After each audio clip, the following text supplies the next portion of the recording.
Prince ஜுவல்லரியின் 300க்கு 300 ஆடி offer. கிராமுக்கு ரூபாய் 600 சேவ் பண்ணுங்க.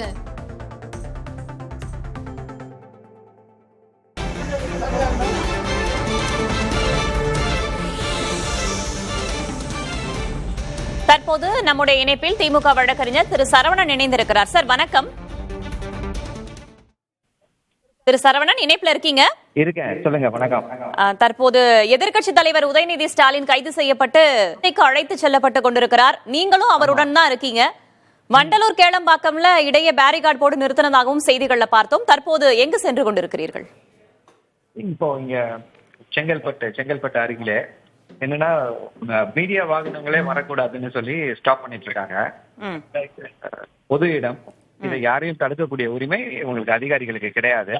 என்ன பண்றாங்க, பின்தொடர்ந்து வரக்கூடிய போலீஸ் வாகனங்கள், மீடியா வாகனங்களை தடுத்து நிறுத்துறாங்க.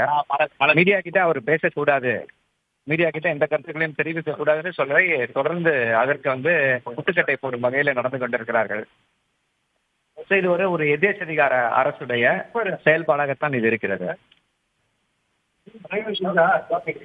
சரி, தற்போது நீங்க எதிர்க்கட்சி தலைவர் உதயநிதி ஸ்டாலினோடு பயணப்பட்டுக் கொண்டிருக்கிறீர்கள், தஞ்சைக்கு சென்று கொண்டிருக்கிறீர்கள். உங்களுடைய அடுத்த கட்ட நகர்வு என்ன சார்?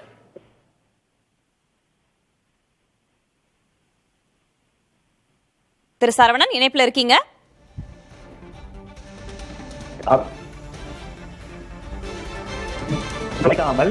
உயர்நீதிமன்ற உத்தரவிற்கு எதிராக தஞ்சாவூர் போலீசார் அண்ணன் உதயநிதி ஸ்டாலின் அவர்களை கைது. அந்த வழக்கு விசாரணையில கண்டிப்பாக ஒரு சாதகமான முடிவு வரும். பெண் வன்கொடுமை சட்டம் உள்ளிட்ட 9 பிரிவுகளின் கீழே அவர் மேல வழக்கு பதிவு செஞ்சிருக்காங்களே. எந்த ஷரத்துமே அவருக்கு பொருந்தாது. அதுல நீங்க போட்டிருக்கக்கூடிய எந்த ஒரு இதுவுமே சட்டப்படி ஒரு பேச்சுகளுக்கு பொருந்தாது. இவங்களா எதையோ கற்பனை செய்து கொண்டு அரண்டவன் கண்ணுக்கு இரண்டுதெல்லாம் பேய்ன்ற மாதிரி எதையோ இவர்களாக நினைத்து கற்பனையில இந்த வழக்கை பதிவு செய்திருக்கிறார்கள்.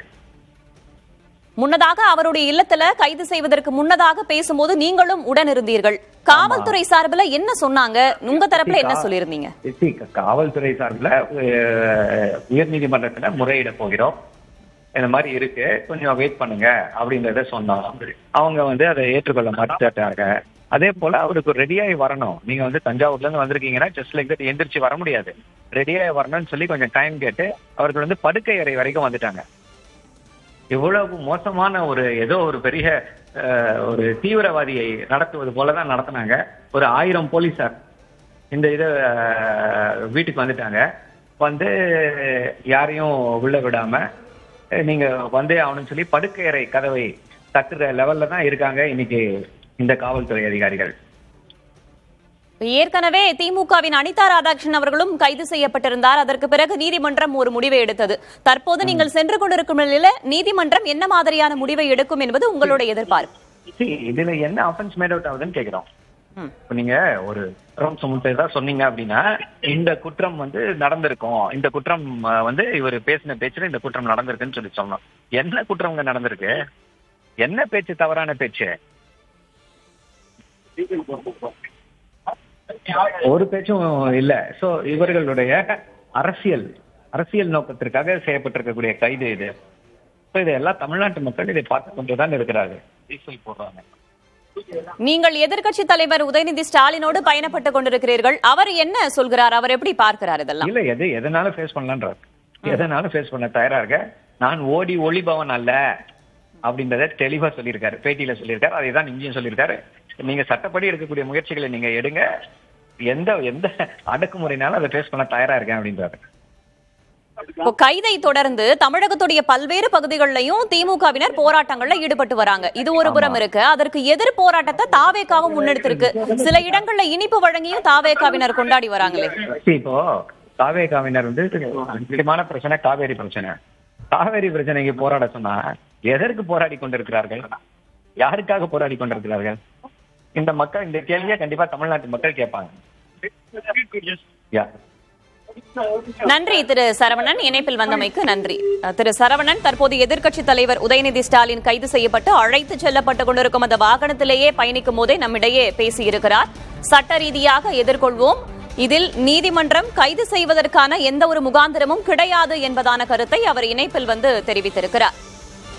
திமுகவை எதிர்கொள்ள துணிச்சலின்றி அடக்குமுறையில் அவர்கள் ஈடுபட்டு வருவதாகவும் முன்னதாக உதயநிதியின் கைதுக்கு கனிமொழியும் கண்டனம் தெரிவித்திருந்தார். உதயநிதியோடு பயணப்பட்டுக் கொண்டிருக்கும் வழக்கறிஞர் திமுகவின் செய்தி தொடர்பாளர் திரு சரவணன் நம்முடைய இணைப்பில் பேசும்போது சட்ட ரீதியாக இதனை எதிர்கொள்வோம், எது வந்தாலும் பார்த்துக் கொள்ளலாம் என்று திரு உதயநிதி ஸ்டாலின் கூறியதாக அவர் பேசியிருக்கிறார்.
பிரின்ஸ் ஜுவல்லரியின் 300க்கு 300 ஆடி ஆஃபர்.